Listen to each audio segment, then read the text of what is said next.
Let the noise of your world fade into a gentle hum, like a distant sea. Picture the thoughts of your day as letters written in sand, and watch as a soft wave washes them clean, leaving only the smooth, quiet shore of your awareness. There is nothing to do, nothing to solve. You are simply here, floating in the calm, dark space between wakefulness and dream. In this stillness, a current begins to stir. It is the river of time, and you are resting upon its surface. It does not pull you, not yet. It simply invites you to drift. Soon, this river will carry you back, far back, to an age etched in shadow and memory. You will not be a mere spectator. You will feel the air on your skin, hear the echoes in the streets, and walk through a world that has long since turned to dust. You will be there. The anchor to the present is lifting. The shores of now recede into the fog. 3, 2, 1. Time itself begins to bend. You arrive not with a jolt, but with a quiet settling, as if a single grain of dust has found its final resting place. The first thing you notice is the cold. It's a damp, penetrating chill that seeps through your clothes and clings to your skin. A cold that feels older than the air itself. You find yourself standing in a narrow alleyway, hemmed in by the leaning, timber-framed walls of houses that seem to sag under an invisible weight. Their upper stories jut out, nearly touching, blocking all but a sliver of the bruised purple sky where the last light of dusk is failing. The air is thick, heavy with a complex tapestry of smells. The familiar scent of damp earth and wood smoke from hearths burning low, but underneath it, something else. A strange, cloying sweetness mingled with the sharp, acrid odor of vinegar and burning herbs. It is the scent of desperate remedies and quiet fear. Your feet rest on cobblestones, slick and uneven. You reach out a hand to steady yourself against a wall, and your fingers graze the rough, splintered wood, cool and damp to the touch. The silence is the next thing that registers. It is not a peaceful silence, but a hollow, waiting one, profound and unnerving. There is no boisterous laughter from a tavern, no merchants hawking their wares, no children playing games in the street. The entire city seems to be holding its breath, listening. Then, a sound breaks the stillness, the slow, mournful tolling of a single church bell. It rings out, not as a call to prayer, but as a marker of loss, a steady, rhythmic count of souls departing. Each chime hangs heavy in the cold air before fading into the oppressive quiet. You peer from the mouth of the alley onto a wider but equally deserted street. A flicker of movement catches your eye. A cart, pulled not by a horse, but by two gaunt men, their faces partially wrapped in cloth. They move with a grim, mechanical purpose, their heavy boots making soft, thudding sounds on the stones. They stop before a doorway further down, and you hear a low murmur of voices, followed by the groan of a door opening just a crack. You don't see what they collect, and you feel an instinctual relief at that. Far down the street, another faint, flickering light appears. a lantern carried by a hunched figure. As it draws closer, you see it is a man, his face completely obscured by the deep shadows of a hood. He doesn't walk, he shuffles, his footsteps unnervingly quiet, as if afraid to disturb the dead. He passes the mouth of your alley without a glance, a ghost in his own time. You shrink back into the shadows, and it is then you hear a sound from one of the darkened windows directly above. A soft, muffled sob, quickly stifled as if to avoid being heard. From another direction comes the frantic scuttling of rats in the shadows, their claws scratching against stone, a sound that seems far too loud in the stillness. You look across the alley and see a door marked with a crude, freshly painted red cross, a stark warning to all who pass. Beside it, someone has left a small bundle of herbs, already wilting. This is a city gripped by a quiet terror, a world where the air itself feels like an enemy, where neighbors have become strangers, and every shadow could hide a final breath. You feel an instinct to stay hidden, to simply watch and listen, a silent witness to a time when the world was shrouded in a great and terrible stillness. You pull the collar of your coat tighter, the unfamiliar fabric rough against your skin, and you wait as the bell tolls on. The final toll of the bell fades, and the silence that rushes back in is somehow heavier, more complete. The cold is no longer a passive discomfort. It has sunk into your bones, a relentless ache that demands action. To stay in this alley is to freeze, a silent statue for the morning's cart. You must move. You must find shelter. Your eyes scan the street, weighing the grim options. The door with the red cross is a tomb. Others look bolted and barred, sealed from the inside against the creeping death. But one, a narrow townhouse wedged between two larger buildings, seems different. There is no warning painted on its wood, no visible sign of the plague. Yet its windows are dark pits, and a dislodged shutter bangs softly in the intermittent breeze, a lonely, rhythmic sound like a faltering heartbeat. It's a gamble, but it is the only one you have. You slip from the alley, a shadow detaching from other shadows. Each step on the cobblestones feels thunderous to your own ears. You reach the door, your gloved hand hesitating for a moment before touching the cold iron of the latch. You press down. With a low groan of protest, the heavy oak door swings inward, unbarred. A bad sign. A house left open in these times is often a house that no longer has anyone left to protect. You slip inside, pushing the door until it clicks softly shut behind you, plunging you into near total darkness.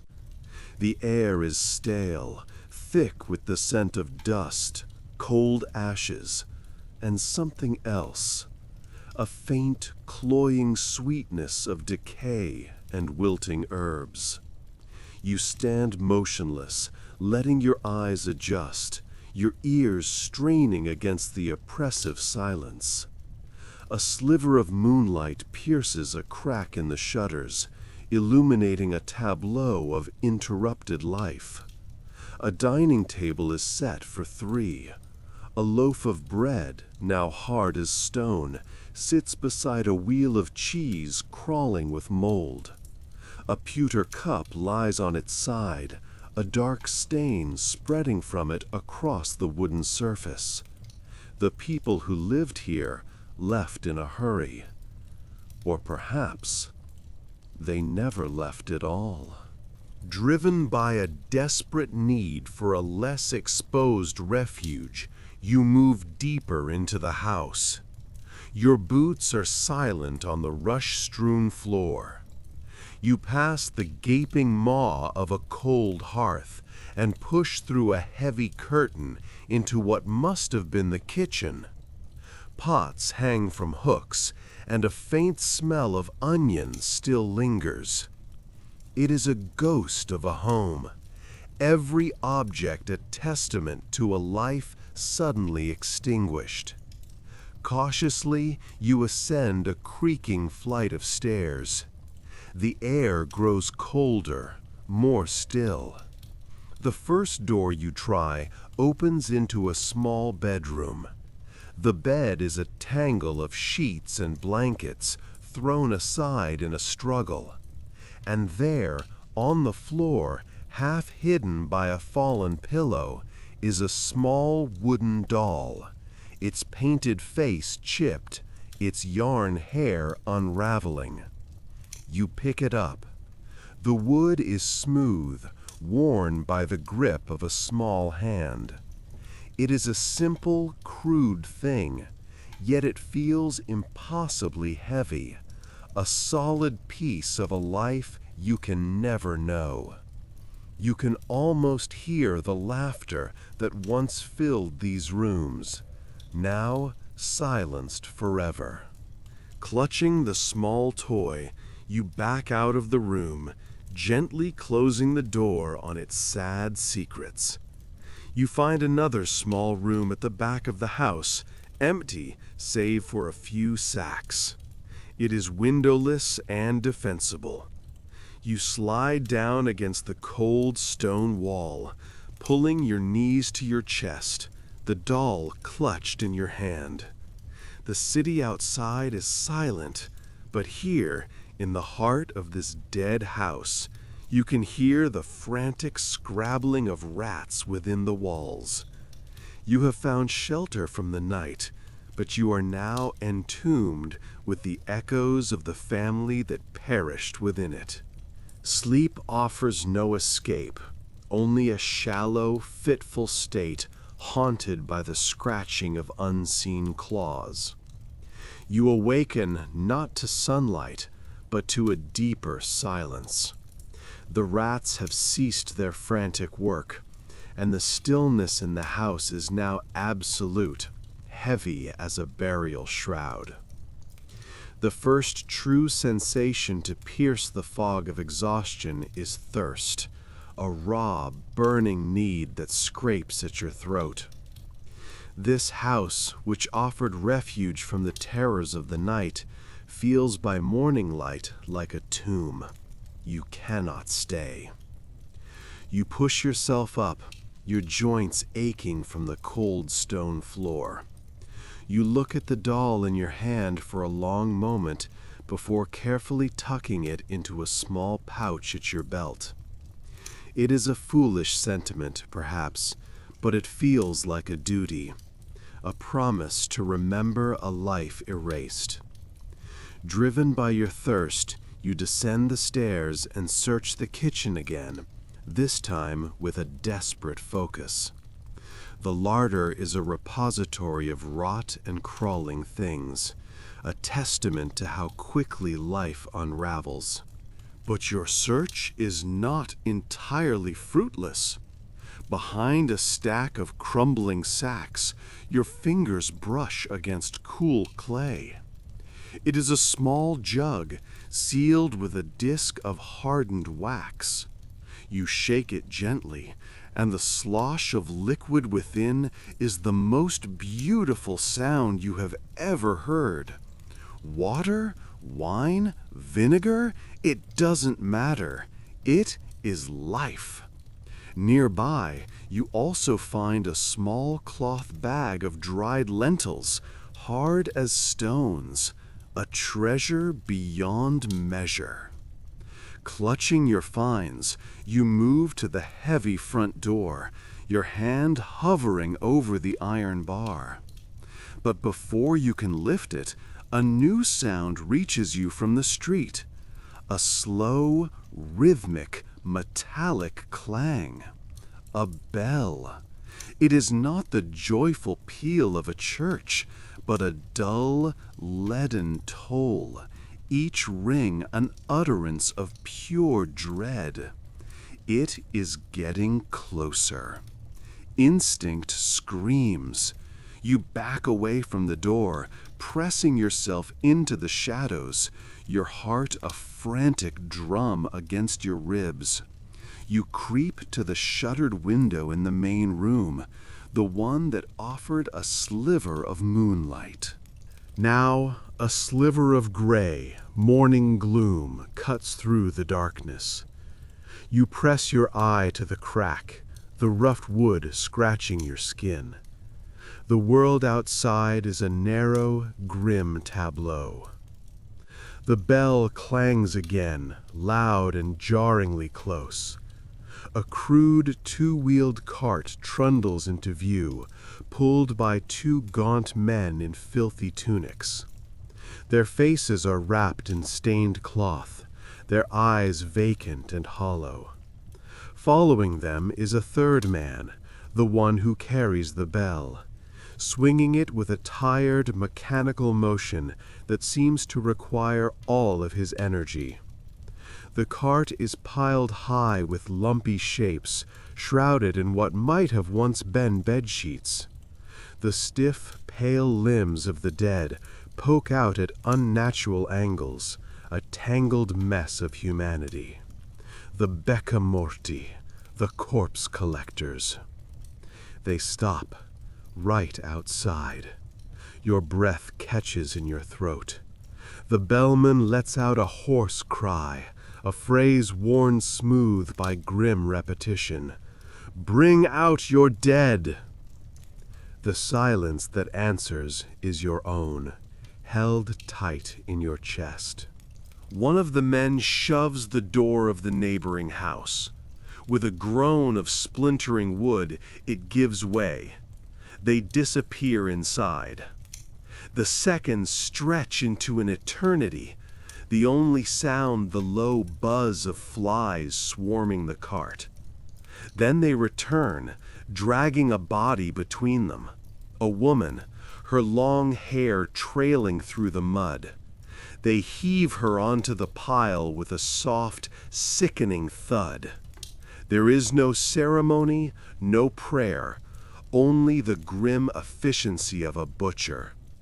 They are not men anymore. They are instruments of the plague's bleak harvest. As they prepare to move on, the cart shifts. A small object, dislodged from the pile, tumbles off and lands in the street. It is a child's worn leather shoe. The collectors do not notice. They take up their positions and the cart begins to roll, the bell resuming its desolate toll, receding down the empty lane. The shoe lies abandoned in the dirt. You stand frozen, the image burned into your mind. The city is not sleeping. It is being consumed.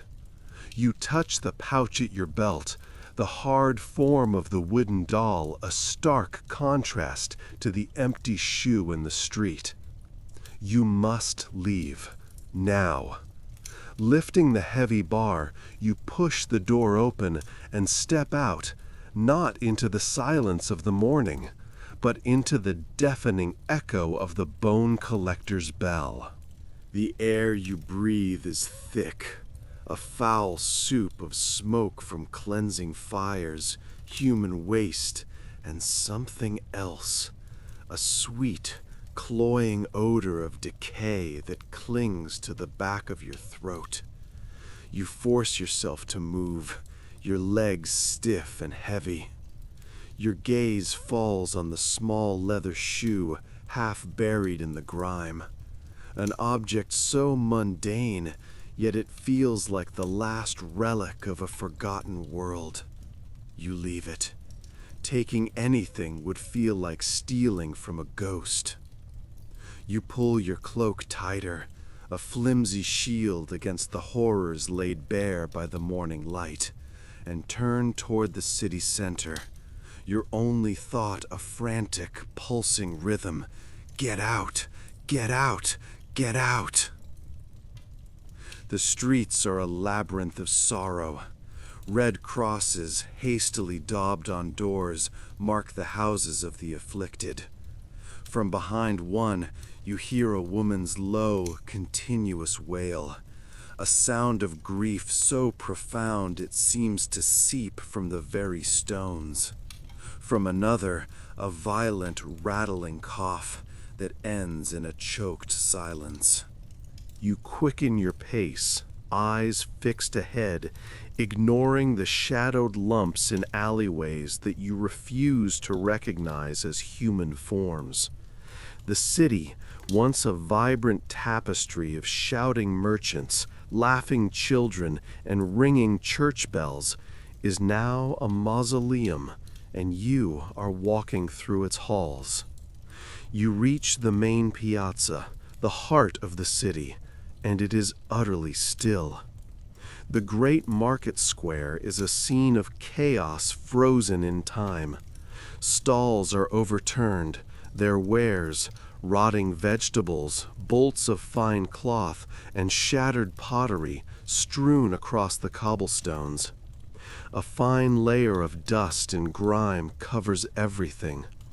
It is here you see her, a woman kneeling by the dry fountain, rocking a small blanket-wrapped bundle in her arms. She hums a lullaby, her voice thin and cracked. As you draw a little closer, you see the swarm of flies buzzing around the bundle. She is cradling her dead child, lost in a world of her own making. Your stomach churns. There is no comfort you can offer here. There is only contagion and madness. You give her a wide berth, your footsteps echoing unnervingly in the vast, empty space. Finally, you see it ahead, the towering stone archway of the northern gate, the main artery leading out of this dying city. A surge of desperate hope propels you forward, but it dies as you get closer. The gate is not just closed, it is sealed. Massive wooden beams have been bolted across the iron-strapped doors, and a crude barricade of carts and furniture is piled before it. On the ramparts above, you see the silhouettes of guards, their crossbows glinting in the pale light. A small crowd of perhaps 24 souls is gathered there, a pathetic assembly of the desperate. A man pleads, his voice hoarse, offering a pouch of coins to the impassive guards above. A young couple huddles together, the woman visibly feverish. "For the love of God, let us pass!" the man cries out. The only answer is from a guard, his voice devoid of pity. "The gate is sealed by order of the council. No one enters, no one leaves." The city shares its fate. Now disperse before you catch the pestilence from each other. As if to punctuate his words, one of the guards raises his crossbow, aiming it not at any one person, but at the crowd in general. The message is clear. Panic ripples through the small group. They stumble away, back into the maze of death they sought to escape. You are left standing there, the solid, unyielding stone of the sealed gate before you. The city is not a sanctuary. It is a cage. The realization hits you with the force of a physical blow. You cannot leave this way. But as you turn your back on the gate, a new thought, cold and sharp as a shard of glass, pierces through your despair. The river. The old smuggler's wharves by the river. It's a fool's chance, but it is the only one you have left. The thought of the river is a splinter of ice in your mind, a painful, desperate clarity. You turn your back on the impassive guards and the sealed gate, melting back into the labyrinthine alleys. The route to the wharves takes you through the city's gut, a district you've always avoided. Here, the cobblestones give way to mud-packed earth, and the stone houses are replaced by leaning timber frames, their upper floors nearly touching, blocking out the sky. The air grows thick, heavy with the stench of coal smoke, unwashed bodies, and the damp, briny rot of the nearby water. It's a smell that clings to the back of your throat. You move like a phantom, your senses screaming. A shutter creaks open above, and you press yourself into a doorway as a pail of foul liquid is emptied into the street just paces from where you stand. The sounds here are different, more intimate and horrifying. Not the distant wails of the main square, but the close, wet coughing from behind a thin wall, the low, continuous moan of a woman in agony, the sudden, sharp cry of a child. You pass a door marked with a crude red cross, the universal sign of a quarantined house. A patrol of 3 men, their faces wrapped in vinegar-soaked cloths and their lanterns held high, marches down a cross street. You hold your breath in the absolute darkness of an alcove, your heart hammering against your ribs until their footsteps fade. Finally, you see it, a break in the oppressive rooftops and the glint of dark, moving water. The smuggler's wharves. It's a graveyard. A forest of masts stands stark against the night sky, but the ships are silent, lifeless. Smaller boats lie half-sunk, tethered to rotting piers. Crates of spoiled goods spill their contents onto the docks, and the river laps at the pilings with a sound like a slow, mournful sigh. Despair, cold and familiar, threatens to swallow you. Was this just another dead end? You force yourself to move, slipping from shadow to shadow, scanning the shoreline. And then you see it. Tucked away at the end of the most dilapidated pier, a small skiff floats, looking seaworthy. A flicker of movement. A figure, hunched and cloaked, is working by the light of a heavily shielded lantern. Hope, sharp and dangerous, pierces through you. You approach slowly, your feet making no sound on the damp wood. The figure straightens abruptly as you draw near, a long boat hook held like a spear in his gnarled hands. He is an old man, his face a mask of suspicion, his eyes gleaming in the lantern light. "Go back," he rasps, his voice thin but hard. "There's nothing for you here." "I need passage," you say, keeping your own voice low, steady. "Downriver, past the city limits." He gives a short, barking laugh devoid of humor. "So does every other rat in this trap. I'm not running a ferry service for the dying." You reach for your pouch of coins. "I can pay." "Your silver is worthless to me," he spits, gesturing with the hook toward the silent city. It's stained with the plague. Everyone who touches it dies. He pauses, his gaze intense, searching. But you look quick, stronger than most. He lowers the hook slightly. I will take you, but not for coin. My wife, she has the fever, not the boils, not yet. The apothecary on Weaver's Lane, he has a poultice of thyme and ground pearl. He owes me. I am too old to risk the patrols again tonight. You bring me that medicine before the morning bell, and I will take you clear of this hell. Do we have a bargain? The choice is a physical weight in your gut. To go back into that maze of sickness and guards for a stranger's cure, for a chance. The lantern sways in his hand, casting his shadow long and skeletal behind him on the pier.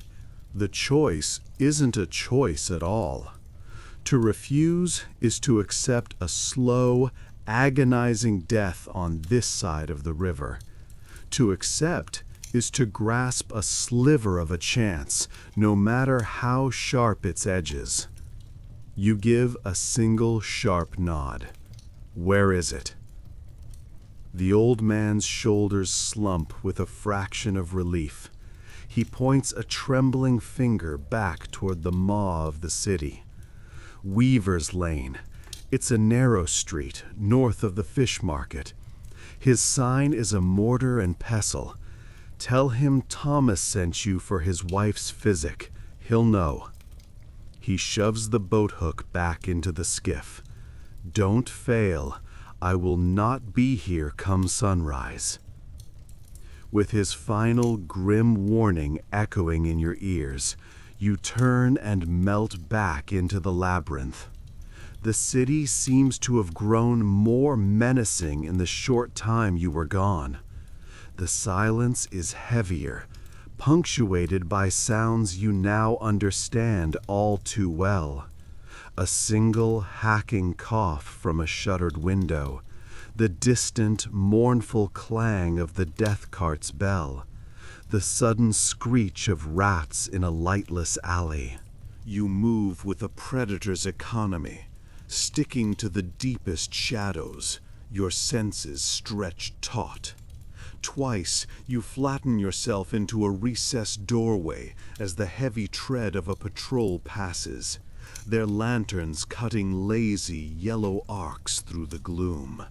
You see a house with a crude red cross freshly painted on its door, a stark warning to all who pass. The plague stain is spreading, consuming the city block by block. Finally, you find the fish market, the stench of rot and brine still clinging to the empty stalls. Following the boatman's directions, you navigate a tangle of alleys until you find a street narrower than the rest, the upper floors of the houses nearly touching overhead, blotting out the stars. A faded sign, creaking softly in the breeze, confirms it. Weaver's Lane. The looms that give the lane its name are all silent. It feels like a tomb. You spot the apothecary's sign, a carved mortar and pestle swinging gently. The shop is dark.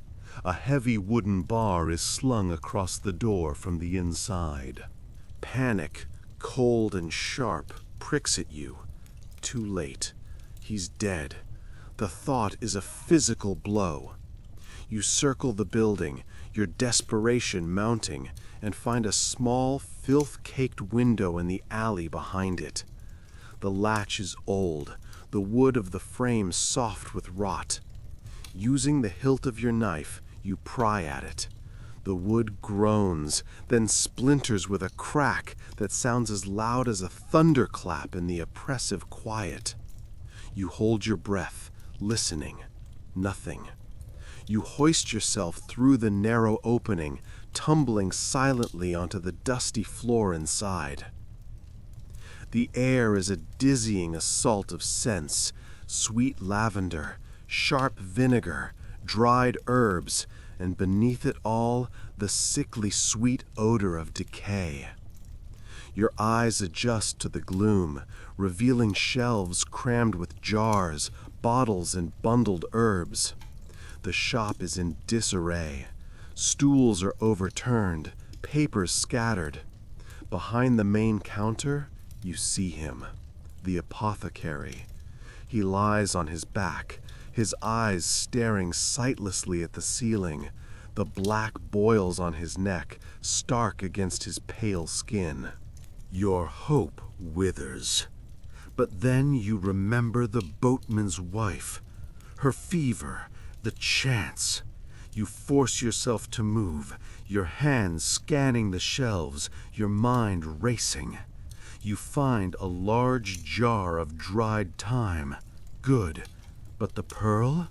You search the counter, pushing aside scales and glass vials. There, next to a ledger, is a small wooden box. Locked. You smash it open with your knife's pommel. Inside is a small leather pouch filled with a shimmering, iridescent powder. Ground pearl. You have the ingredients. But then your eyes fall upon something else, resting on a clean cloth beside the box. It is a small, carefully wrapped bundle. A finished poultice. A thick, fragrant paste of thyme and pearl packed in fresh linen. He must have prepared it for the boatman before the sickness took him completely. You snatch it, the small package feeling impossibly heavy in your hand. It is the price of your life. Clutching the cure meant for another, you slip back toward the broken window, the dead man's unseeing gaze following you out into the night. You land softly in the alley, the damp cobblestones cold beneath your hands. The stench of the city rushes back in, a foul miasma of waste and disease that makes the apothecary shop seem almost fragrant by comparison.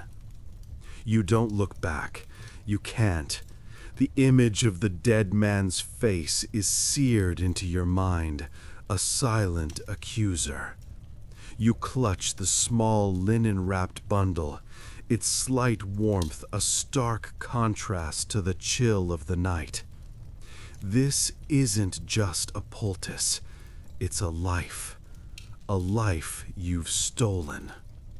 You force the thought down and run, sticking to the shadows that cling to the walls like black shrouds.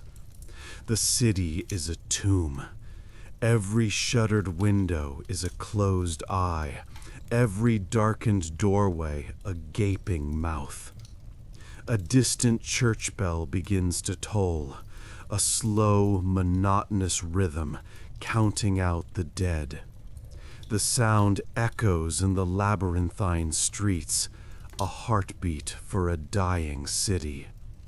Rounding a corner, you nearly stumble over a body left in the gutter, its limbs already stiffening. You recoil, your stomach lurching, and press on, your own heartbeat a frantic drum against your ribs. With every step, the guilt becomes a physical weight. The boatman's face swims in your memory, the desperate hope in his eyes, the tremor in his voice as he spoke of his wife. He trusted you. He saw you as a fellow survivor, a partner in a grim bargain. He has no idea that you are a common thief, a ghoul picking over the bones of his hope. You try to reason with yourself. His wife is likely too far gone. The apothecary was dead. The cure would have rotted on his shelf. Your life is worth something, isn't it? but the justifications feel hollow, thin lies that crumble against the enormity of your deceit. You can smell the river now, the familiar scent of mud and damp decay cutting through the city's foulness. The fog has thickened, rolling in from the water to swallow the docks in a gray embrace. You slow your pace, your breath misting in the air, and scan the murky shoreline. Panic tightens its icy grip around your heart. What if he's gone? What if he gave up hope and left you to rot in this forsaken place? Then you see it, a faint, flickering light near the water's edge. A single lantern casting a lonely pool of yellow on the swirling fog. And beside it, a hunched silhouette, the boatman. He hasn't seen you yet. He's staring out at the river, a statue of vigil and despair. You take a deep breath, the damp air burning in your lungs, and step out of the alley. The crunch of your boots on the gravel makes him start. He spins around, his hand flying to the knife at his belt. His eyes, wide and wild in the lantern light, fix on you.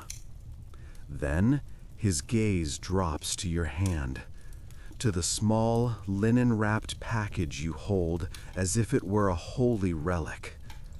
The tension drains from his body, replaced by a wave of something you can only describe as soul-shattering relief. The poultice, he breathes, his voice cracking. He takes a staggering step forward, his eyes never leaving the bundle. Thank God. I knew he would not fail her. He made it for her. He looks up at you, his face shining with tearful gratitude. You are a miracle.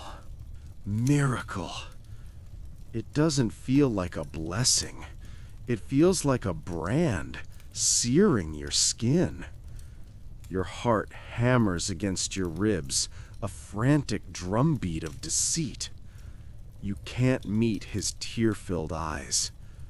Instead, you focus on your own hand, thrusting the small, useless bundle of linen and dried herbs toward him. It feels heavier than a sack of gold, weighted with the lie it represents. He takes it with the reverence of a priest accepting a holy sacrament. His rough, calloused fingers tremble as they close around the package. I have nothing, he whispers, his voice thick with emotion. Nothing to repay you. Only this passage. It's enough, you choke out, the words tasting like ash in your mouth. You want to run, to scream, to confess, but your feet are leaden. All you can do is follow him as he turns and unmoors the small, battered skiff tied to a rotting post. The boat slides into the inky water with a soft splash. You settle onto a damp wooden plank as he takes the oars. With a groan of old wood, he pushes off from the shore, and the city begins to dissolve behind you. The lantern he leaves on the dock shrinks, its lonely light devoured by the mist until it is nothing but a memory. The only sounds are the rhythmic dip and pull of the oars and the gentle lapping of the river against the hull. For a time he rows in silence, his shoulders heaving with the effort and with unspoken relief. Her name is Elodie, he says suddenly, his voice soft in the oppressive quiet. She has a fever. She sees things that aren't there. But her spirit is strong. I told her I would find a way. This, He clutches the poultice to his chest. This is the way. We can leave this cursed city behind, find a small plot of land, away from the sickness. Each word is a fresh turn of the knife in your gut. You pull your cloak tighter around you, but the chill you feel has nothing to do with the river air. It's the cold dread of your own corrupted soul. You stare at your satchel, the hard outlines of the apothecary's stolen silver and coins pressing against your leg, a secret shame. The journey feels like an eternity. When the boat finally scrapes against a gravelly shore, the sound is jarring. This side of the river is dark, a wall of tangled trees and shadow. There are no lights here, no signs of life, just the wind whispering through skeletal branches. "This is it," the boatman says, his voice hopeful. "The path north is just through those woods. May your road be safe." He doesn't wait for you to disembark fully. As soon as your boots touch the muddy bank, he is already pushing back into the current, his focus singular, Elodie. His silhouette is swallowed by the fog in seconds, leaving you utterly alone in the crushing silence. You stand there for a long moment, the satchel of stolen goods feeling both heavy and worthless. You finally escaped. You are free. You try to summon a feeling of triumph, but all you can feel is the ghost of the boatman's gratitude. Shivering, you reach into your tunic to adjust your collar against the wind, and your fingers brush against your neck. You freeze. There, just below your jawline, is a tender, swelling lump.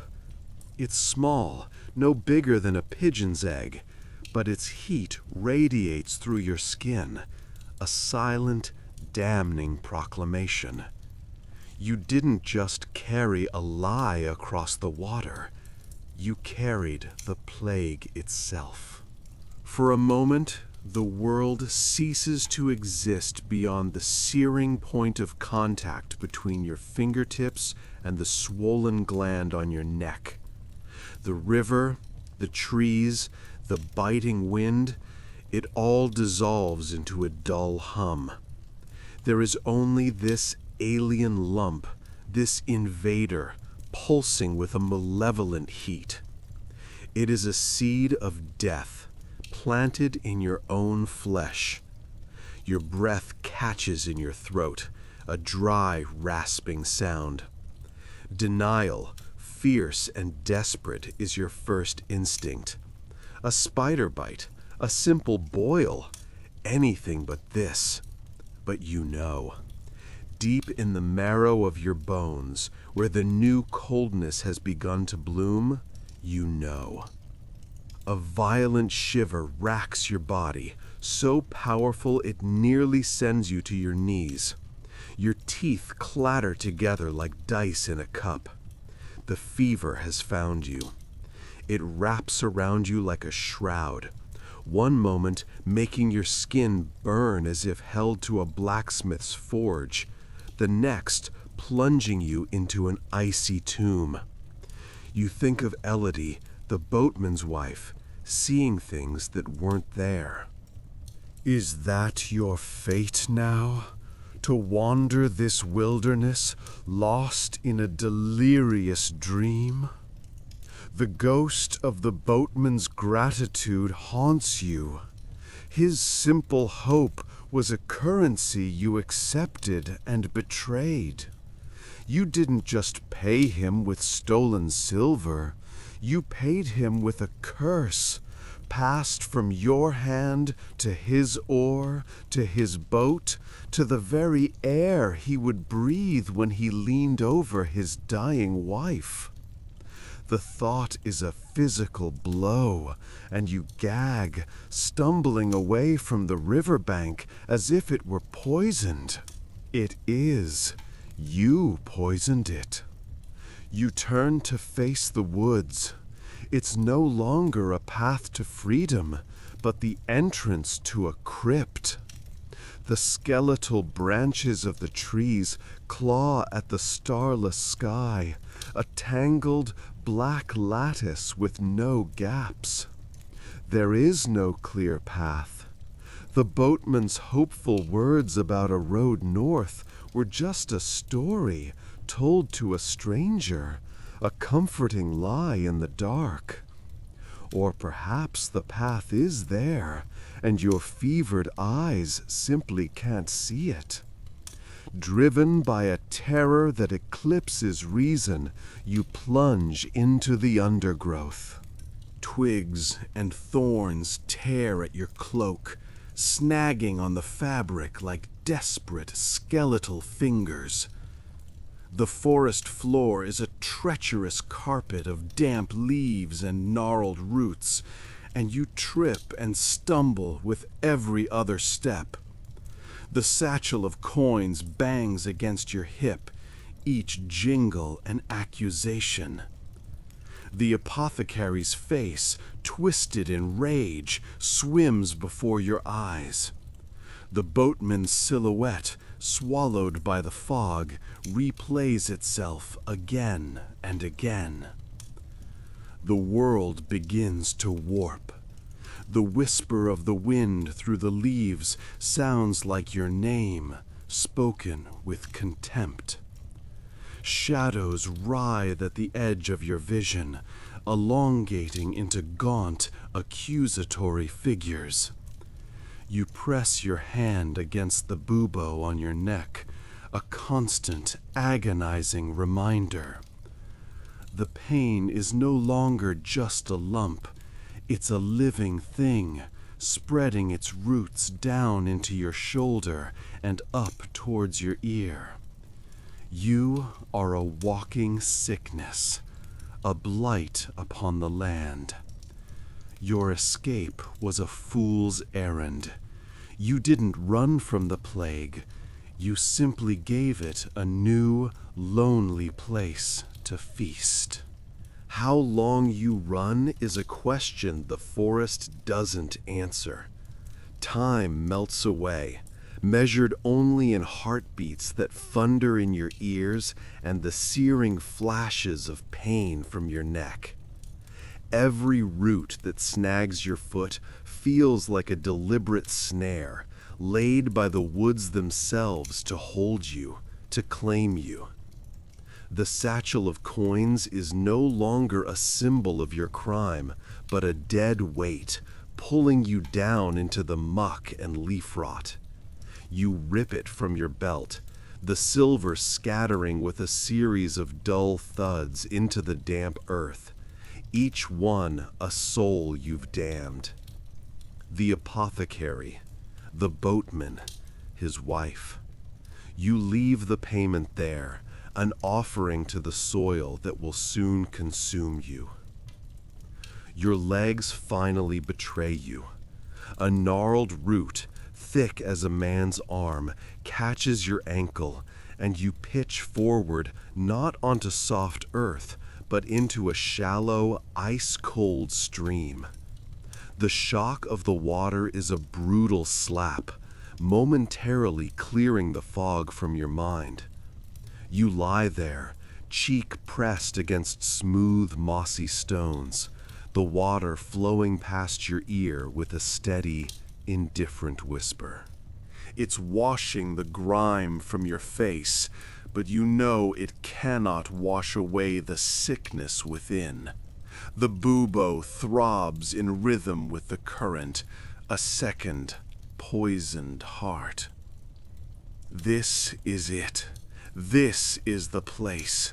You try to push yourself up, but your limbs are heavy, disconnected things. A profound exhaustion settles over you, heavier than your waterlogged cloak. The accusatory figures in the shadows cease their dance and simply stand, watching, waiting. You close your eyes. The image of the boatman's hope is the last thing you see before the darkness takes you completely.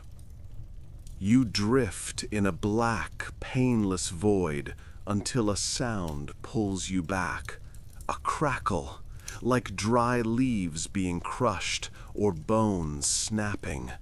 Your eyes flutter open to a blurry world of gray dawn. You are no longer in the stream. You are lying on a bed of dry moss and ferns, and a small, crackling fire burns a few feet away, its smoke coiling up into the canopy. A figure sits by the fire.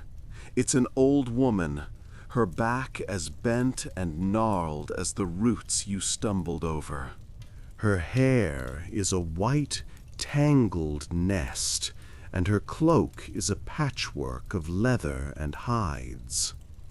She pays you no mind, stirring something in a small blackened pot with a stick. The smell is bitter, earthy, and strange. You try to speak, to ask who she is, but only a dry croak escapes your throat. The sound makes her turn. Her face is a road map of wrinkles, her eyes dark and deep-set, holding a gaze that seems to look straight through your flesh to the corruption beneath. She is not afraid. She shows no pity. She simply sees. Slowly, she rises and shuffles towards you. In one hand, she holds a wooden bowl from which a pungent steam rises. She kneels beside you, and one rough, calloused hand presses against your forehead, feeling the fire of your fever. With the other, she brings the bowl to your lips. You recoil from the acrid smell, but you have no strength to fight as she tilts it, forcing a trickle of the hot, bitter liquid into your mouth. It tastes of bark and dirt and something else, something metallic.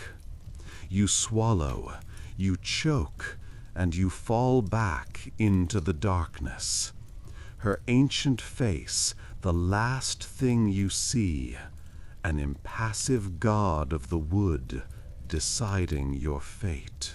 Time dissolves. You exist in a gray soup of pain and fevered dreams. Faces swim in the darkness behind your eyes. The boatman, the priest, the child with the vacant stare. They whisper of your sins. The old woman is a constant, a recurring shadow who forces the bitter brew past your lips, who changes the sweat-soaked rags beneath you with an indifferent roughness. You feel a sharp, lancing agony in your groin, a scream tearing from your throat that you aren't sure you ever make aloud. You are a vessel of misery, nothing more. Then, one day, the storm inside you passes. You wake not to a blurry dawn, but to a world of sharp edges and clear sounds. The crushing weight on your chest is gone. The fire in your veins has been banked to embers. You are weak, hollowed out, but you are yourself again. The air in the small wattle and daub hut smells of dried herbs, wood smoke, and damp earth. Sunlight streams through the doorway, illuminating dancing dust motes. The old woman sits on a low stool, meticulously grinding something in a stone mortar. She doesn't look up, but she knows you are awake. "The poison has turned," she says, her voice the dry rustle of leaves. "For now." You push yourself up on one elbow, a monumental effort. Your tunic is gone, replaced by a clean, rough-spun linen shift. You dare to look down at your leg, at the source of the agony. The great purple bubo is gone. In its place is a weeping wound, stark against your pale skin, packed with a dark, pungent poultice of mashed leaves and moss. The sight is horrifying, yet it is a symbol of survival. The pressure, the feeling of being stretched to bursting from the inside, is gone. "You cut me," you rasp, your throat raw. She finally looks at you, her dark eyes unreadable. The rot must be let out. Better a clean knife than to have it fester and burst your soul from within. She rises and brings you a bowl of warm, thin broth. It has no taste, but it feels like life itself trickling down your throat. You drink it all, your hands shaking. You lie there for days, a prisoner of your own weakness.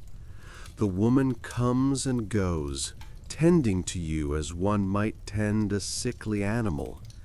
She never offers comfort, never asks your name, never tells you hers.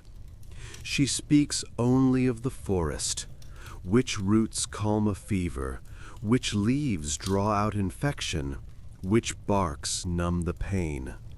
You learn that she is a creature of this wood, as much a part of it as the ancient oaks. The world of villages and plague seems like a half-forgotten nightmare. Here there is only the rhythm of sun and moon, the woman's quiet work, and the slow, arduous task of your body knitting itself back together. You have passed through the heart of the pestilence. You have survived. But as you look at the impassive, wrinkled face of your savior, you realize you haven't escaped to safety. You have simply entered a different, older world, one whose rules you do not yet understand. The days melt into a rhythm dictated by sunlight and shadow, not by bells or market days. Your strength returns in trickles, a slow tide reclaiming the shores of your body.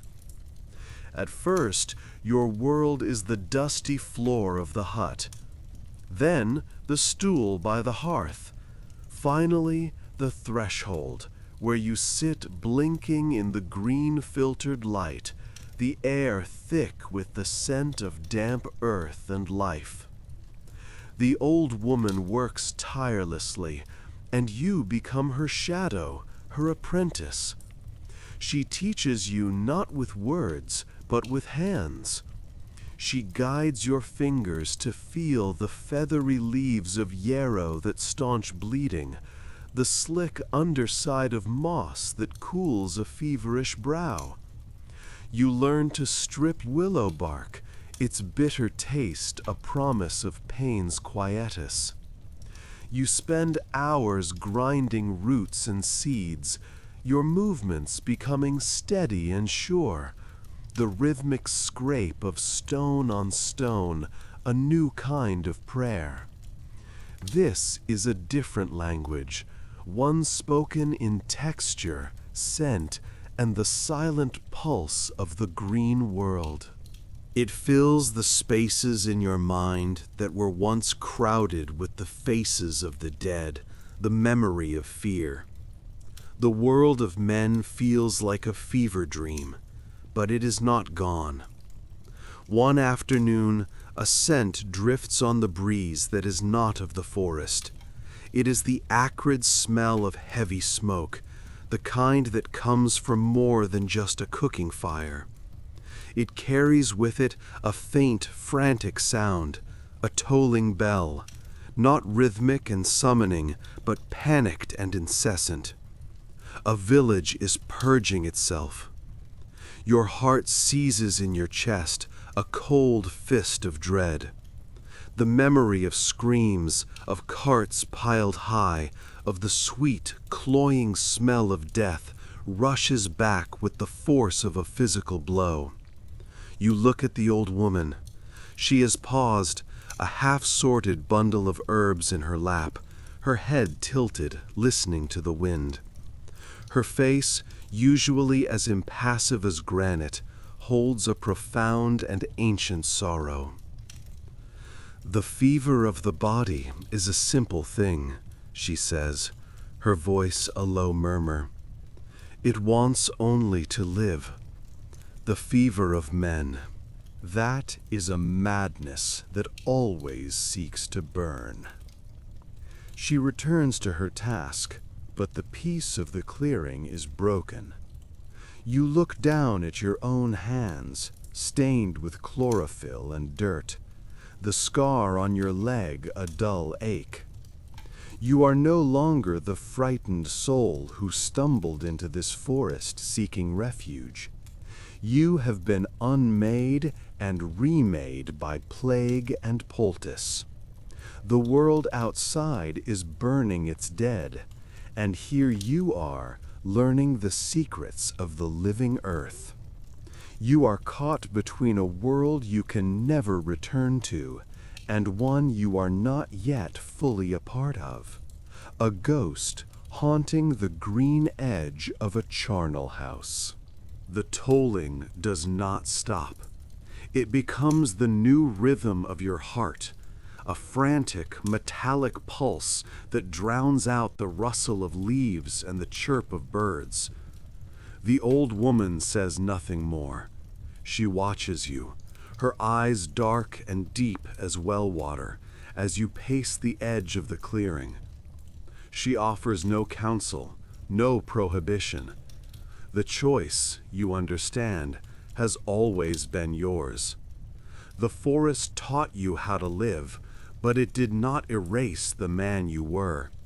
You cannot unknow the world beyond the trees, and now it is screaming. Your hands move with a purpose that surprises you. You don't flee, you prepare. Into a small leather pouch, you place not food, but remedies. A bundle of yarrow, a twist of willow bark, the cool leaves of plantain for burns and stings. You are not running from the sickness anymore. You are walking towards its echo, armed with the earth's quiet magic. With a final shared look with the old woman, a look that passes between you like a fragile, unspoken prayer, you turn and push through the ferns, leaving the sanctuary behind. The deeper you walk towards the smoke, the more the forest changes. It is no longer a haven, but a hiding place. The air grows acrid, catching in the back of your throat. The distant shouts become clearer, a tapestry of rage and terror. You move with a predator's grace you did not possess before, keeping to the shadows, your feet falling silently on moss and damp earth. You are hunting for a glimpse of the madness the old woman spoke of. You come to a stop at the crest of a wooded hill, your stomach clenching into a cold knot. Below you lies the village, but it is a vision from hell. It is not the plague that is killing this place. It is the fear of it. Entire homes are engulfed in flame, their thatched roofs peeling back to release torrents of black smoke and angry sparks into the twilight. Figures with torches move through the laneways, their movements jerky and unnatural. They are not tending to the sick or burying the dead. They are hunting the living. In the center of the market square, a mob surrounds a small cottage.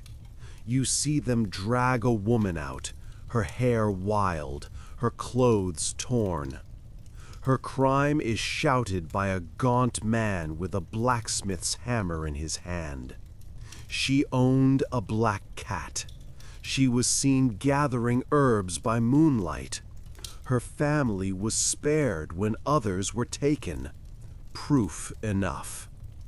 You watch, frozen, as they cast her back into her own burning home. Her screams are a thin, sharp needle in the roaring cacophony of the purge. Your hand tightens on the pouch at your belt. The remedies within suddenly feel like children's toys, utterly useless against this pestilence of the soul. You learn to fight the fever in the blood, but this is a fever of the mind, and its only cure seems to be the fire.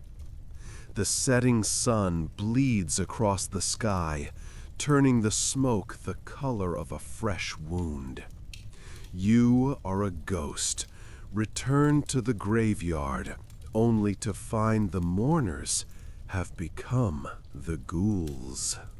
The woman's final scream seems to have flayed the air itself, leaving a silence that is louder than the crackle of the flames. For a long moment, you remain rooted to the spot, a spectator to a sickness for which there is no poultice. This is not the work of God or nature.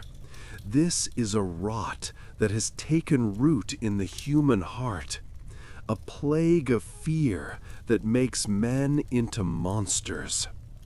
The smoke stings your eyes, but you do not weep.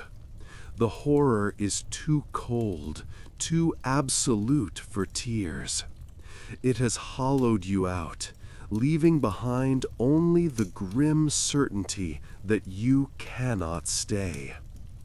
You back away from the crest of the hill, moving with the slow, deliberate care of someone stepping away from a cliff edge. Every snapped twig under your boot sounds like a betrayal, a signal to the madmen below. Once you are under the full cover of the trees, shielded from the hellish orange glow, you turn and run. You run not with the frantic panic of the hunted, but with the grim purpose of an escapee, putting as much distance as possible between yourself and that burning pyre of a village. The forest, your recent sanctuary, now feels complicit. The shadows between the ancient oaks are deeper, the night sounds more sinister. Is that the wind, or the whisper of a pursuing mob? Is that an owl, or the cry of another victim?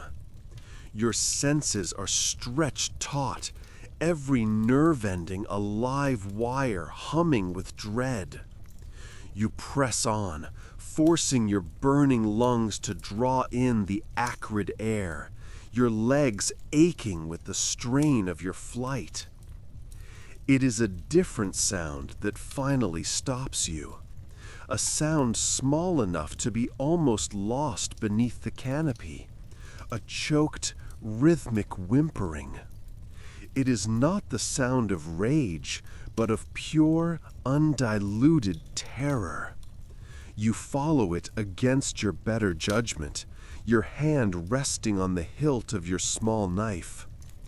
Behind the gnarled roots of a fallen beech tree, you find him. A boy, no older than 7, his face a mess of soot and tear tracks.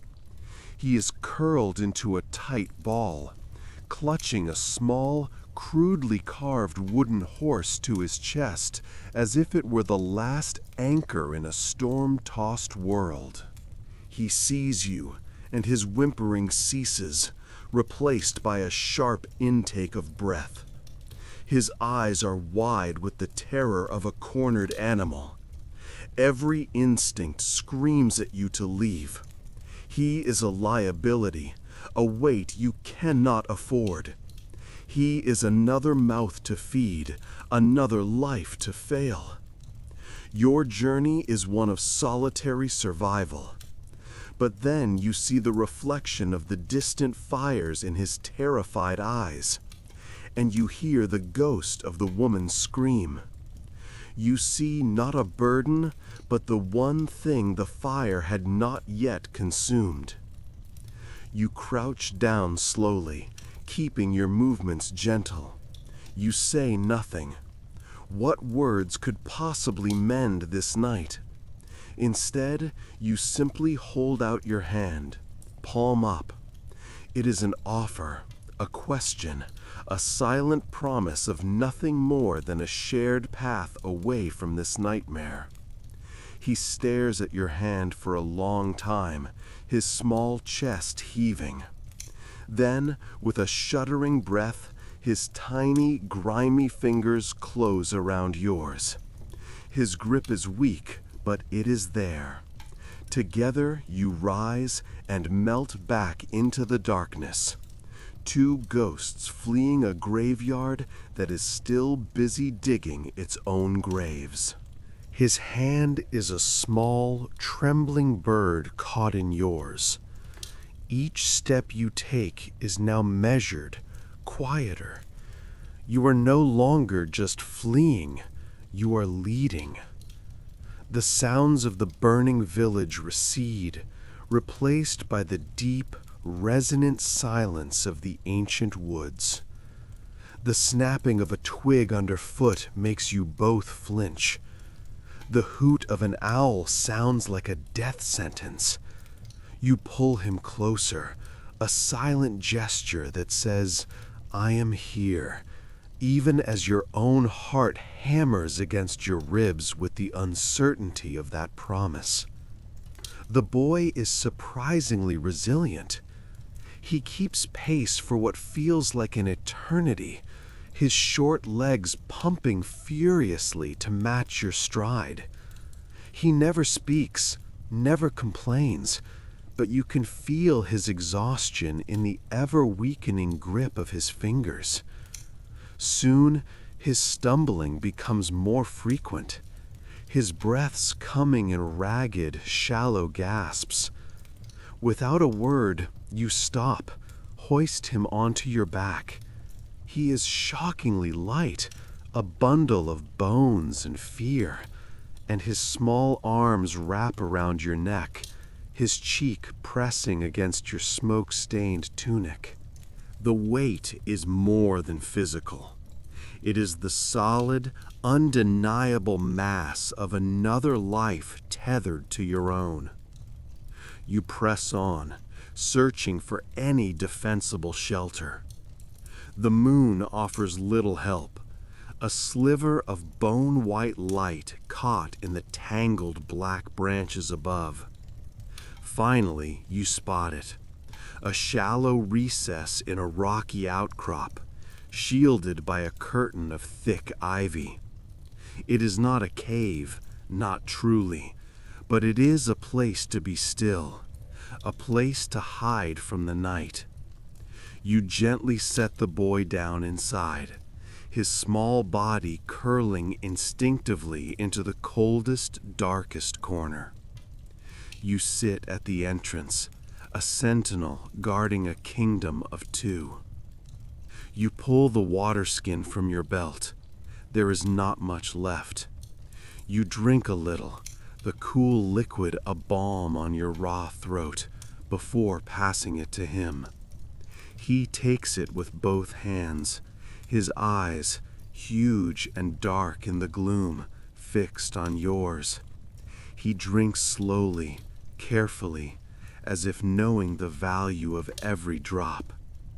When he hands it back, a tiny, hoarse sound escapes his lips. "Leo." It is a whisper, fragile as a moth's wing. It is his name.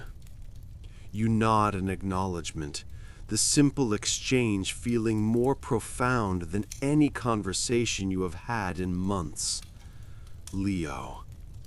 A name to put to the weight on your back, to the small hand in yours. He shifts, pulling the wooden horse from his tunic and clutching it tightly. He doesn't sleep, and neither do you. You both just sit in the shared, suffocating silence, listening to the world outside. The night is full of ghosts, and for the first time, you are not the only one who sees them. His fear radiates from him, a cold aura that seeps into your own. Survival was once a simple, selfish equation. Now, every variable has been complicated. As the first faint gray light of dawn begins to pierce the canopy, you look at Leo, truly look at him, and understand. You did not save him from the fire. You only carried him into a different wilderness. Dawn does not break, it seeps. A cold, gray fluid that dilutes the black of night, revealing a world leached of color. You are stiff, every muscle a knot of cold and tension. Beside you, Leo is already awake, his dark eyes watching you with an unnerving stillness. He doesn't cry or complain, he simply waits for you to decide the shape of the day. The trust in that gaze is a physical thing, a hook set deep in your conscience. Survival is no longer a straight line. It is a shared map you must now draw. You rise, gesturing for him to follow, and he does so without a sound, clutching his wooden horse as if it were a holy relic. The forest floor is a carpet of damp, decaying leaves that muffles your footsteps. You move slowly, deliberately, a new caution governing your pace. You are no longer just a hunter, but a guardian. You pause, pointing to a set of deer tracks in the soft earth, then put a finger to your lips. He mimics the gesture perfectly, his brow furrowed in concentration. The hunger is a dull ache in your belly, a familiar companion. After an hour of walking, you find what you are looking for, a small patch of burdock. You use your knife to dig up the tough roots, your hands caked in cold soil. You peel one and hand a piece to Leo. He watches you chew first, before tentatively putting it in his mouth. The taste is earthy and bitter, but it is sustenance. It is a promise you are trying to keep. It is then that you hear it. Faint at first, a low murmur beneath the rustle of leaves. It is not the wind. It is the sound of moving water. Hope and fear seize you in equal measure. A river means life, but it also means a path. A route for boats, for travelers, for the pestilence itself. You change course, moving toward the sound with Leo's small hand now gripping the back of your tunic. The murmur grows into a steady rush, and through a break in the trees, you see it. A wide, slate-gray river, churning its way through the wilderness. It is a wound in the landscape, and yet it is the most beautiful thing you have seen in days. You find a sheltered spot among a tumble of moss-covered boulders and build a small, careful fire to boil a skinful of water. As you work, your eyes scan the opposite bank. You see a shape tangled in the reeds.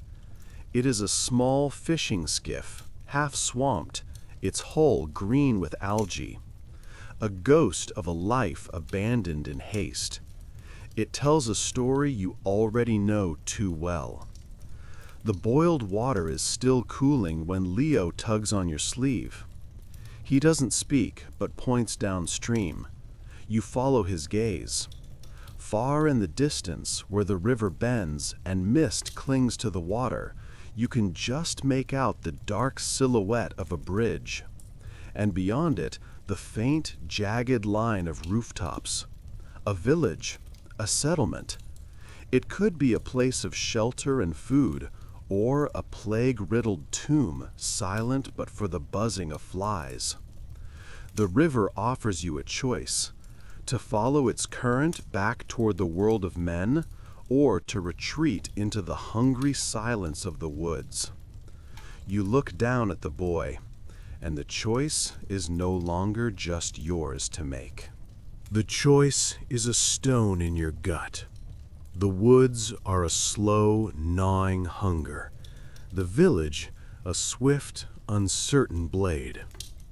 You look at Leo's face, pale and smudged with dirt, his eyes wide and fixed on the distant rooftops.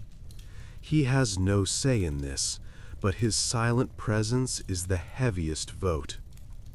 To turn back now would be to condemn him to the same slow starvation that has claimed so many others. You give him the last piece of burdock root and a sip of the precious boiled water.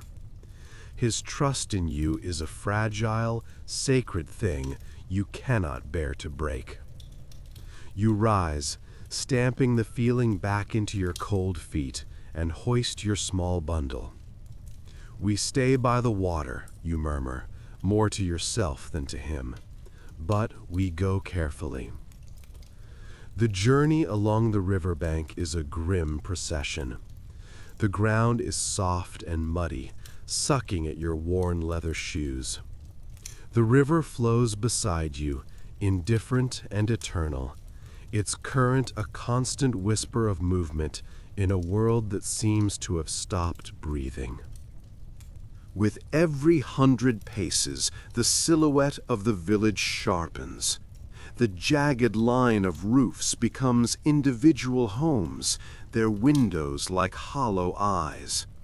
The bridge resolves from a dark slash into an arch of gray stone, ancient and moss-flecked. What you don't see is more terrifying than what you do. There are no boats on the water, no nets drying on the bank, no figures walking the towpath. Above all, there is no smoke. A village this size should have a dozen hearths breathing plumes into the sky, but the air is unervingly clear. It is a portrait from which all life has been erased. The sun is beginning its descent, painting the clouds in bruised shades of purple and orange when you finally reach the bridgehead. You pull Leo behind a thicket of gorse, your heart hammering against your ribs. From here, you can see the first few buildings clearly. A tavern sign, a faded painting of a rearing horse, creaks on its hinges.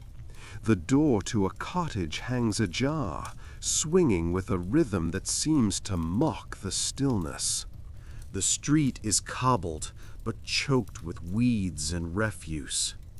An overturned handcart lies in the middle of the road, a scattering of withered vegetables rotting around it. The silence is a physical weight. You strain your ears, praying for the sound of a crying baby, a barking dog, an angry shout, anything to prove this place isn't a tomb. You hear only the river, the wind, and the frantic beat of your own blood. You can go no further without crossing the bridge. You look down at Leo, placing a finger to your lips.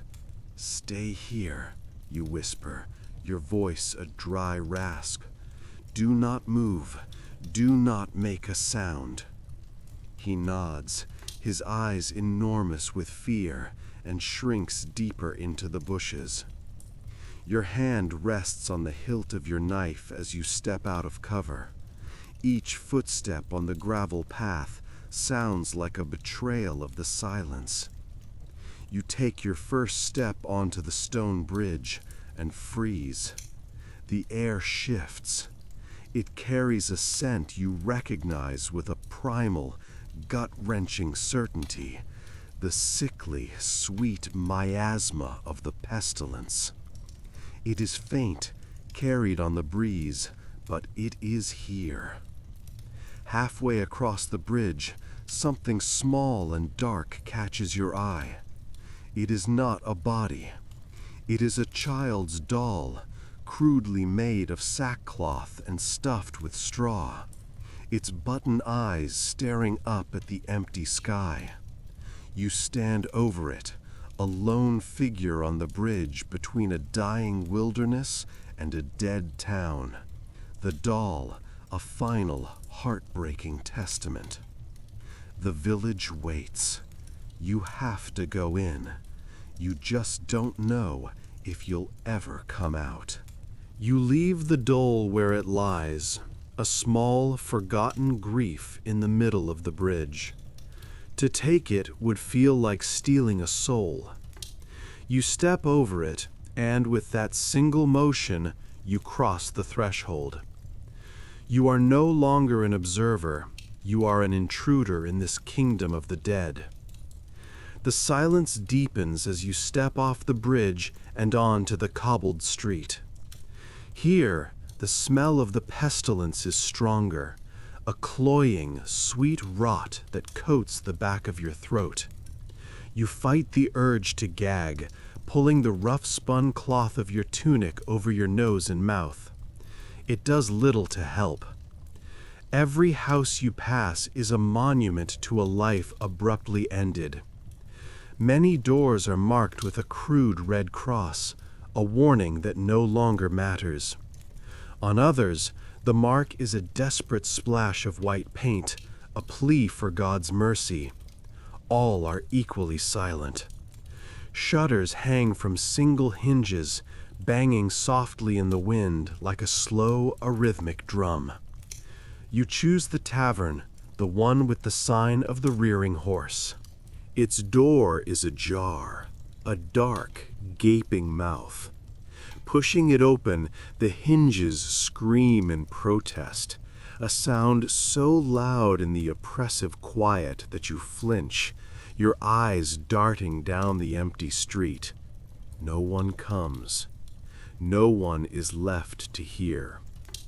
The air inside is thick, heavy with the dust of abandonment and the foul scent of death, now almost overpowering. Sunlight, hazy with dust motes, lances through a grimy window, illuminating a scene of chaos frozen in time.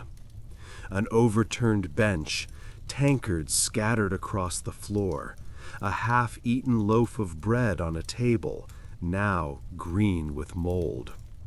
This was not a peaceful end. This was a place of panic, of people trying to flee a foe they could not see. You step carefully over the debris, your boots crunching on something small. You look down to see the delicate, shattered remains of a clay pipe. Your goal is simple. Find anything useful. Water, preserved food, clean rags. But your eyes are drawn to a corner of the room, shrouded in shadow.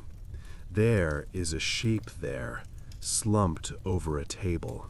You approach slowly, your knife held tight in your hand, your breath held in your chest. It is a man, his head resting on his arms as if he simply fell asleep. But his skin has the waxy, mottled pallor of the plague, and the telltale bubo on his neck is a grotesque, blackened swelling. You back away, the sight burning into your mind. That's when you hear it. Not the wind, not the creaking of the sign. A scratching, a frantic, skittering sound from the darkness beneath the tables. Your blood runs cold. It is the sound of life, but not the kind you were hoping for. You see it then. Not one, but a dozen pairs of beady black eyes reflecting the sliver of light from the doorway. Rats. They are larger than any you have seen in the countryside, fat and sleek, their boldness terrifying. They do not scatter as you move. They watch you, their whiskers twitching as if judging whether you are a threat or their next meal. You are not alone in this town. You are simply the only one who still breathes with lungs. And you have just walked into the larder. Your breath catches a stone in your throat. The scratching ceases. All is silent save for the frantic hammering of your own heart against your ribs. The rats are a living carpet of filth and disease, their collective gaze a physical weight. One, larger than the rest, with a notched ear and a scarred snout, takes a bold step forward from the shadows. Its teeth, yellow and long, are bared in a silent snarl. This is their domain. The dead man at the table was their feast, and you are an unwelcome interruption. The thought is a jolt of ice water through your veins. Your knife feels laughably small. To fight is to be swarmed, to be bitten, to invite the pestilence into your very blood. To run is the only option. Your eyes dart to the side, seeking a weapon, a distraction. The overturned bench. With a surge of adrenaline, you lunge for it, your boots skidding on the grimy floor. The wood is heavy, solid oak, but fear lends you strength. You heave it up, not as a club, but as a shield, a plow. The swarm reacts with a cacophony of squeals and hisses. You slam the bench down into the sea of bodies and shove, plowing a desperate path toward the light of the doorway. The creatures boil around the edges of the wood, a few scrabbling onto the surface, their claws clicking. You kick one away with a guttural cry, stumbling backward through the door and into the street. You don't stop. You spin and run, not looking back, the sound of 100 tiny claws on cobblestone chasing you for a dozen paces before fading into the suffocating silence of the town. Gasping for breath, you press your back against the cold stone wall of a neighboring building, chest heaving. The tavern is behind you, a dark maw filled with horrors both dead and living. The entire town feels that way now. Every shuttered window is an eye, every dark alley a threat. Your mission for supplies seems a fool's errand, a gamble with odds stacked impossibly against you. Yet to stop is to surrender. Your gaze travels down the street, past the deserted market stalls and silent homes, to the one structure that dominates the skyline, the church. Its stone spire claws at the gray sky, a monument to a faith that could not stop the tide. Perhaps it holds a different kind of sustenance, a well of clean water in its yard, perhaps, or simply answers, or maybe just a place of sanctuary, where the stone walls are thick enough to make you feel safe, if only for a moment. With a new, grim purpose, you push yourself off the wall and begin the slow, deliberate walk toward the house of God. The great oak doors, bound in black iron, loom larger with every step. A final, silent sentinel in a world of the dead. You place your palm flat against the wood of the great door. It's cold, ancient, and unyielding. Your fingers find a large black iron ring. With a grunt, you pull. For a moment, nothing happens. The door seems as much a part of the stone as the walls themselves. Then, with a deep, gut-wrenching groan of tortured hinges, it scrapes open just enough for you to slip through. The sound is shockingly loud, an obscene violation of the town's funereal quiet. You slide into the darkness beyond and let the door swing shut, the sound booming again before plunging you into a vast, colored gloom. The air inside is thick and still, heavy with the scent of melted beeswax, frankincense, and a faint, sickly sweet undertone you have come to dread. Light filters through the high, stained glass windows, painting the stone floor in bruised hues of sapphire and blood red. Dust motes drift lazily through these beams of holy light, the only things moving in the cavernous space.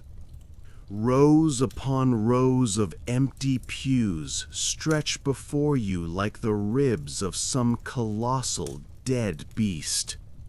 Scattered prayer books and discarded cloaks lie on the benches and floor, testaments to a congregation that fled in panic and never returned. Your footsteps echo as you venture deeper, moving down the central aisle toward the distant altar. Your hope for a well of clean water, for a moment of true sanctuary, begins to wither in this chilling emptiness. This is not a place of refuge. It is a tomb. As your eyes adjust, you see it is not entirely empty. A single figure stands before the altar, robed in the black vestments of a priest. His back is to you, his head bowed, his hands clasped. A flicker of hope ignites within you. Another survivor. You open your mouth to call out, but the sound dies in your throat. He is chanting. The words are Latin, a low, rhythmic drone that seems to be absorbed by the stone walls. It is a prayer for the dead. You take a cautious step forward, a floor tile shifting slightly under your boot. The sound is minuscule, but in the profound silence, it is like a thunderclap. The chanting stops. The priest's shoulders stiffen. Slowly, deliberately, he turns.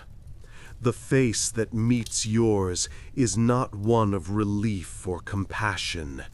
It is a waxy, skeletal mask, eyes burning like black coals in deep sockets. His lips are a bloodless slit, still moving in silent prayer. In one hand, he clutches a silver censer, which he begins to swing in a slow, menacing arc. "Unclean," he hisses, the words slithering through the air like a serpent. "You walk when the righteous have been taken. You carry the mark of the beast upon your very soul." He takes a step toward you, his eyes fixed on yours, filled not with fear, but with a terrifying, absolute certainty. This is a house of God. It is a place for the pure to await his call. It is no place for you. The censer swings higher. a silver pendulum marking the seconds before judgment.